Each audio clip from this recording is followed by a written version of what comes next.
The haphazard view that baptism is an investment is a um, an underestimation of what the Baptist church made when they baptized me. The Baptist church kept their fingers crossed when they baptized me, thinking, "Oh well, we'll invest spiritual life into Nicholas.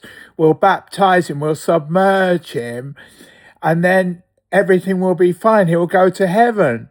And that's as far as they thought. They couldn't think any further than the end of this. And of course, if you baptize somebody, you've got to make a path for them to live according to that after they've been baptized.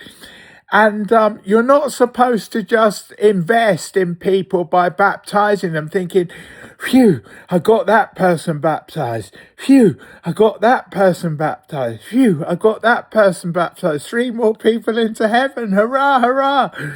It's not.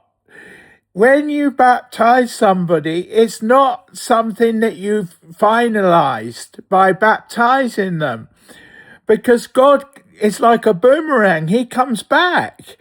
So if you baptize someone and just leave them by the wayside and ignore them and let the crows get to them to eat their flesh, and that doesn't happen, then you've underestimated that person. You've said, "I thought that was going to happen to them and that was going to happen to them." And you thought. Well, great for you, Baptist, for thinking that, because that's not what God thought. That's not what happened. And if you baptize someone and God takes that seriously, and it's more than an investment, it's a confirmation of them and the Bible being fused together. And if you ignore that and just see it as an investment, God's going to come back at you.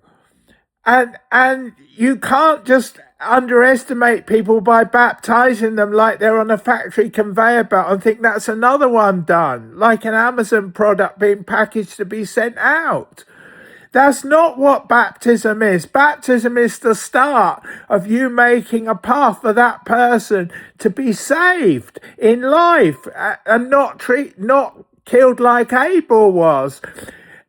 Because the blood of Jesus speaks a better word than the blood of Abel. It says in Hebrews 12:24.